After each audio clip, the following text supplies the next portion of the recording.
اور کیا انہوں نے نہیں دیکھا کہ یقیناً ہم بنجر زمین کی طرف پانی ہانک کر لاتے ہیں، پھر ہم اس کے ذریعے کھیتی نکالتے ہیں جس میں سے ان کے جانور بھی کھاتے ہیں اور وہ خود بھی، تو کیا وہ دیکھتے نہیں ہیں؟ اور وہ کہتے ہیں کہ یہ فیصلہ کب ہوگا، یعنی قیامت کب آئے گی، جزا سزا کب ہوگی، اگر تم سچے ہو۔ یعنی وہ نبی صلی اللہ علیہ وآلہ وسلم سے اس طرح کہتے ہیں۔ آپ کہہ دیں کہ فیصلے کے دن ان کا ایمان انہیں کوئی فائدہ نہ دے گا جنہوں نے کفر کیا، اور نہ ہی انہیں کوئی مہلت دی جائے گی۔ چنانچہ آپ ان سے منہ پھیر لیں، یعنی آپ ان کا خیال چھوڑ دیں اور انتظار کریں، یقیناً وہ بھی منتظر ہیں۔ یعنی یہ کافر منتظر ہیں کہ شاید آپ صلی اللہ علیہ وآلہ وسلم پر ہی کوئی مصیبت، موت آ جائے اور آپ کا مشن ختم ہو جائے، لیکن دنیا نے دیکھ لیا کہ اللہ تعالیٰ نے انہیں ہی ذلیل و خوار کیا اور آپ صلی اللہ علیہ وآلہ وسلم کا غلام بنایا۔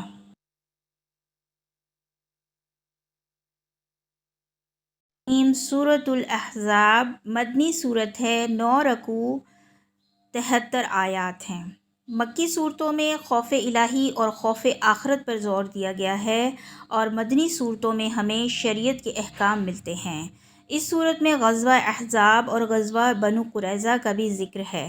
نبی صلی اللہ علیہ وآلہ وسلم کے گھرانے اور آپ صلی اللہ علیہ وآلہ وسلم کی ذات کے بارے میں کئی احکامات بتائے گئے ہیں۔ اس کے علاوہ جاہلی عادات کا خاتمہ کیا گیا ہے، مثلاً وراثت، حجاب کے احکام اس میں موجود ہیں۔ سورۃ نور کا جوڑا ہے یہ سورۃ الاحزاب۔ آئیے دیکھتے ہیں اس سورت میں مزید ہمیں کیا رہنمائی ملتی ہے۔ بسم اللہ الرحمن الرحیم۔ یا ایہا النبی اتق اللہ ولا تطع الکافرین والمنافقین ان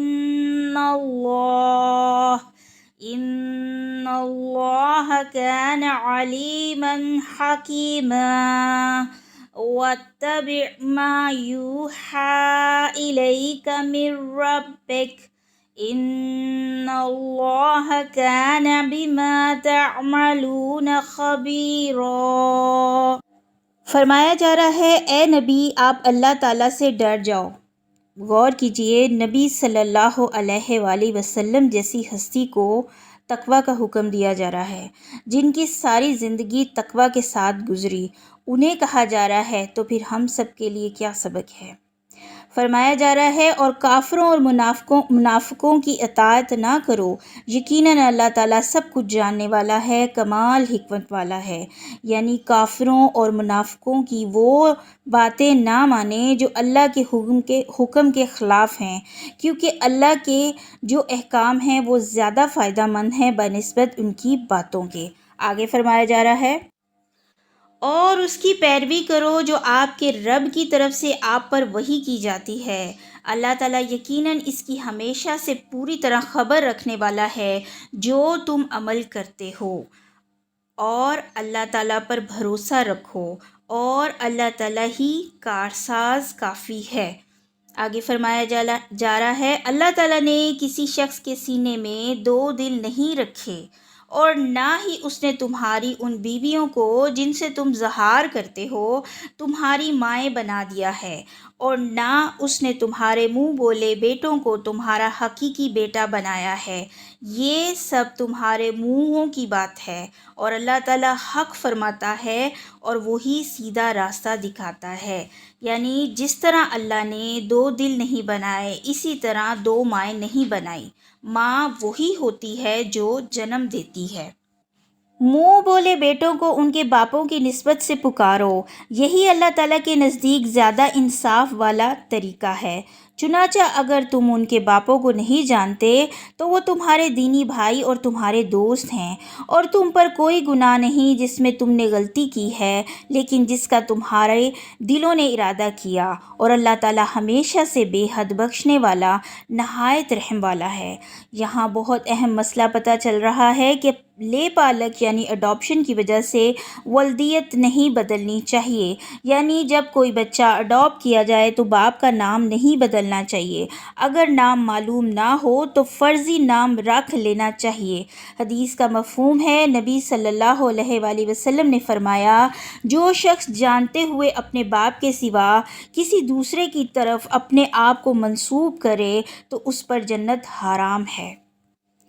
اگلی آیت میں فرمایا جا رہا ہے کہ نبی ایمان والوں پر ان کی اپنی جانوں سے بھی زیادہ حق رکھنے والا ہے۔ دلیل ہے، حدیث کا مفہوم ہے، خدا کی قسم کوئی اس وقت تک مومن نہیں ہو سکتا جب تک کہ میں اس کو اس کے اپنے نفس مال سے، اس کی اپنی اولاد سے اور سب لوگوں سے زیادہ محبوب نہ ہو جاؤں۔ اور نبی صلی اللہ علیہ وآلہ وسلم مومنوں کے ساتھ بہت شفقت کرنے والے مہربان تھے۔ قرآن خود گواہی دیتا ہے سورۃ توبہ میں، اس پر یعنی محمد صلی اللہ علیہ وآلہ وسلم پر بہت بھاری ہے کہ تم مشکل میں پڑو، تمہارے بارے میں بہت حریص ہیں۔ حدیث کا مفہوم ہے، آپ صلی اللہ علیہ وآلہ وسلم نے فرمایا، کوئی مومن ایسا نہیں مگر یہ کہ میں سارے انسانوں میں سب سے بڑھ کے اس کا خیر خواہ ہوں، دنیا اور آخرت میں۔ اگر دلیل چاہتے ہو تو یہ آیت پڑھ کر دیکھ لو، اللہ تعالیٰ خود گواہی دے رہے ہیں۔ اور اس کی بیویاں ان کی مائیں ہیں، یعنی احترام و تکریم میں، ان سے نکاح نہ کرنے میں مومن مردوں اور مومن عورتوں کی مائیں بھی ہیں۔ اور اللہ تعالیٰ کی کتاب میں ایمان والوں اور ہجرت کرنے والوں پر رشتہ دار ایک دوسرے پر زیادہ حق رکھنے والے ہیں، یعنی اب وراثت صرف قریبی رشتہ دار کی بنیاد پر ہی ہوگی، مگر یہ کہ تم اپنے دوستوں کے ساتھ کوئی بھلائی کرنا چاہو، یعنی جب تک تم زندہ ہو اپنے دوستوں کو کچھ بھی تحفہ عطیہ ہدیہ دے سکتے ہو، اس کی اجازت ہے۔ یہ اللہ کی کتاب میں ہمیشہ سے لکھا ہوا ہے، یعنی یہ بات پکی ہے، قانون ہی یہی ہے جو لوح محفوظ اور قرآن میں لکھا ہوا ہے۔ اور جب ہم نے پیغمبروں سے پختہ عہد لیا تھا، اور آپ سے بھی، اور نوح اور ابراہیم اور موسیٰ اور عیسیٰ ابن مریم سے بھی، اور ہم نے ان سے نہایت ہی پختہ عہد لیا تھا۔ عہد سے مراد ایک دوسرے کی مدد اور تصدیق کا عہد جو انبیاء سے لیا گیا تھا۔ یہاں 5 اولو العزم پیغمبروں کا ذکر کیا گیا، جن میں نبی صلی اللہ علیہ وآلہ وسلم کا نام سب سے پہلے آیا، آپ صلی اللہ علیہ وسلم کی عظمت اور شرف کی وجہ سے۔ آگے فرمایا جا رہا ہے، تاکہ اللہ تعالیٰ سچوں سے ان کی سچائی کے بارے میں سوال کرے، یعنی سچے نبیوں سے پوچھے کہ انہوں نے اللہ کا پیغام اپنی قوم تک ٹھیک طریقے سے پہنچا دیا تھا، یا یہ کہ وہ انبیاء سے پوچھے کہ تمہاری قوموں نے تمہاری دعوت کا جواب کس طرح دیا تھا، اور کافروں کے لیے اس نے دردناک عذاب تیار کر رکھا ہے۔ اے لوگو جو ایمان لائے ہو، اپنے اوپر اللہ تعالیٰ کی نعمت کو یاد کرو جب تم پر فوجیں چڑھ آئیں، چنانچہ ہم نے ان پر آندھی بھیج دی اور ایسے لشکر جنہیں تم نے نہیں دیکھا تھا، اور جو کچھ تم کر رہے ہو اللہ تعالیٰ اسے ہمیشہ سے خوب دیکھنے والا ہے۔ اشارہ ہے غزوہ خندق، جس کو غزوہ احزاب بھی کہا جاتا ہے۔ جب وہ تمہارے اوپر سے تم پر چڑھ آئے اور تمہارے نیچے سے بھی، اور جب آنکھیں پھر گئیں اور جب دل حلق تک پہنچ گئے اور تم اللہ تعالیٰ کے بارے میں طرح طرح کے گمان کرنے لگے، اس وقت مومن خوب آزمائے گئے اور ہلا مارے گئے، سخت ہلایا جانا، یعنی مسلمانوں کو خوف قتال، بھوک اور محاصرے میں مبتلا کرنے کا مقصد یہ تھا کہ ان کو جانچا جائے، پرکھا جائے، تاکہ منافق الگ ہو جائیں۔ اور جب منافق اور وہ لوگ جن لوگوں کے دلوں میں بیماری تھی کہہ رہے تھے کہ اللہ تعالیٰ اور اس کے رسول نے ہم سے جو وعدہ کیا تھا وہ فریب کے سوا کچھ نہ تھا، اور جب ان میں سے ایک گروہ نے کہا، اے اہل یثرب، تمہارے لیے کوئی ٹھہرنا نہیں ہے، چنانچہ لوٹ جاؤ، اور ان میں سے ایک گروہ نبی سے اجازت مانگتا تھا، وہ کہہ رہے تھے کہ یقیناً ہمارے گھر غیر محفوظ ہیں، حالانکہ وہ ہرگز غیر محفوظ نہ تھے، وہ بھاگنے کے سوا اور کچھ ارادہ نہ کر رہے تھے، یعنی وہ بہانے کر کے جنگ سے بھاگنا چاہتے تھے۔ اور اگر مدینہ کے اطراف سے ان پر کوئی دشمن گھس آتا، پھر ان سے فتنہ برپا یعنی جنگ کرنے کا سوال کیا جاتا، تو وہ اسے ضرور کر گزرتے اور اس سے دیر نہ کرتے مگر تھوڑی، یعنی اگر مسلمانوں کو ختم کرنے کے لیے جنگ ہوتی تو یہ دیر نہ لگاتے، فوراً آتے، سوچنے کا وقت بھی نہ لیتے۔ بلا شبہ وہ اللہ تعالیٰ سے یقیناً عہد کر چکے تھے کہ وہ پیٹھ نہ دکھائیں گے، اور اللہ تعالیٰ کا عہد ہمیشہ سے پوچھا جانے والا ہے۔ قل لن ينفعكم الفرار إن فررتم من الموت أو القتل وإذ لا تمتعون إلا قليلا۔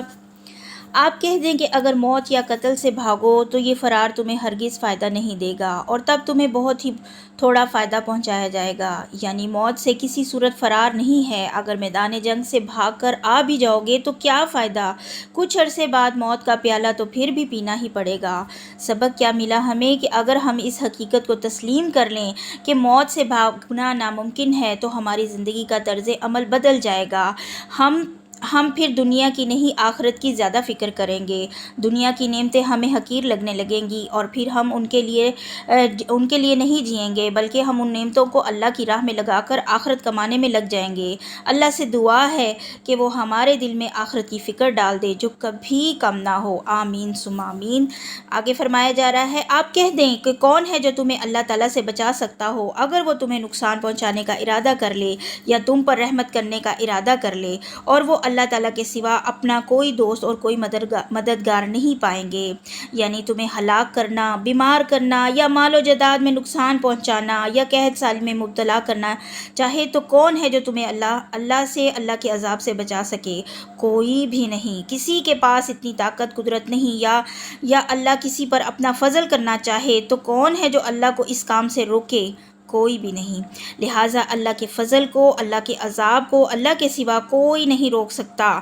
تو سوال یہ پیدا ہوتا ہے تو پھر ہم کیوں کسی سے ڈریں، کیوں کسی اور کو مانیں یا اللہ کے برابر سمجھیں؟ نہ کوئی پیر، نہ کوئی فقیر، نہ ہی کوئی عالم، کوئی بھی اللہ کا مقابلہ نہیں کر سکتا۔ آیت میں فرمایا جا رہا ہے، یقیناً تم میں رکاوٹیں ڈالنے والوں کو اللہ تعالیٰ خوب جانتا ہے، اور وہ اپنے بھائیوں سے کہنے والوں کو کہ ہماری طرف آؤ، اور وہ لڑائی میں کم ہی آتے ہیں۔ یہاں منافقین کی بات کی جا رہی ہے کہ ان کے ہر عمل سے اللہ خوب واقف ہے۔ پھر فرمایا جا رہا ہے کہ تمہارے بارے میں سخت بخیل ہیں، چنانچہ جب کوئی خوف آ جائے تو آپ انہیں دیکھتے ہیں کہ وہ آپ کی طرف دیکھتے ہیں، ان کی آنکھیں اس شخص کی طرح گھومتی ہیں جس پر موت کی غشی طاری کی جا رہی ہو، یعنی ان کی شکلیں ایسی ہوتی ہیں جیسے مرنے والے پر نزا کا وقت ہوتا ہے۔ پھر جب چلا جاتا ہے خوف، یعنی جب حالات نارمل ہو جاتے ہیں، تو مال کی حریص ہو کر تیز زبانوں کے ساتھ آپ کو تکلیف دیتے ہیں، یعنی یہ اپنی زبان کی تیز تراری سے زیادہ مال حاصل کرنے کی کوشش کرتے ہیں۔ یہ لوگ ایمان نہیں لائے، یعنی ان کا ایمان قابل قبول نہیں، ان کے دلوں میں منافقت، کفر و عناد ہے، تو اللہ تعالیٰ نے ان کے اعمال ضائع کر دیے، جو تھوڑے بہت انہوں نے نیک اعمال کیے وہ سب ضائع ہو گئے، اور یہ اللہ تعالیٰ پر ہمیشہ سے بہت ہی آسان ہے۔ وہ سمجھتے ہیں کہ فوجیں ابھی نہیں گئیں، اور اگر فوجیں پھر آ جائیں تو وہ پسند کریں گے کہ کاش واقعی وہ بدوؤں کے ساتھ بادیہ نشین ہوں کہ وہ تمہاری خبروں کے بارے میں پوچھتے رہتے، اور اگر وہ تمہارے درمیان ہوتے تو بہت ہی کم لڑتے۔ یعنی ان منافقین کی کم ہمتی دیکھیے کہ بزدلی اور خوف و دہشت کا یہ حال ہے کہ کافروں کے گروہ اگرچہ ناکام و نامراد ہو کر واپس جا چکے ہیں، لیکن یہ اب تک یہ سمجھ رہے ہیں کہ وہ ابھی تک اپنے مورچوں اور خیموں میں موجود ہیں، اور بالغرض اگر وہ گروہ کفار دوبارہ لڑائی کی نیت سے واپس آ جائیں تو منافقین کی خواہش یہی ہوگی کہ وہ مدینہ شہر کے اندر رہنے کی بجائے باہر صحرا میں بادیہ نشینوں کے ساتھ ہوں، اور وہاں لوگوں سے تمہاری بابت پوچھتے رہیں کہ محمد صلی اللہ علیہ وآلہ وسلم اور اس کے ساتھی ہلاک ہوئے یا نہیں، یا لشکر کفار کامیاب رہا یا ناکام ہوا۔ پھر فرمایا، بلا شبہ یقیناً تمہارے لیے اللہ کے رسول میں ہمیشہ سے بہترین نمونہ ہے ہر اس شخص کے لیے جو اللہ تعالیٰ اور آخرت کے دن کی امید رکھتا ہو اور اللہ تعالیٰ کو کثرت سے یاد کرتا ہو۔ یعنی اے مسلمانوں، تم سب کے لیے رسول اللہ صلی اللہ علیہ وآلہ وسلم کی ذات کے اندر بہترین نمونہ ہے، بس تم جہاد میں اور صبر و ثبات میں اسی کی پیروی کرو۔ ہمارا یہ پیغمبر جہاد میں بھوکا رہا، حتیٰ کہ اسے پیٹ پر پتھر باندھنے پڑے، اس کا چہرہ زخمی ہو گیا، اس کا رباعی دان ٹوٹ گیا، خندق اپنے ہاتھوں سے کھودی، اور تقریباً 1 مہینہ دشمن کے سامنے سینہ سپر رہا۔ یہ آیت اگرچہ جنگ احزاب کے ضمن میں نازل ہوئی ہے، جس میں جنگ کے موقع پر بطور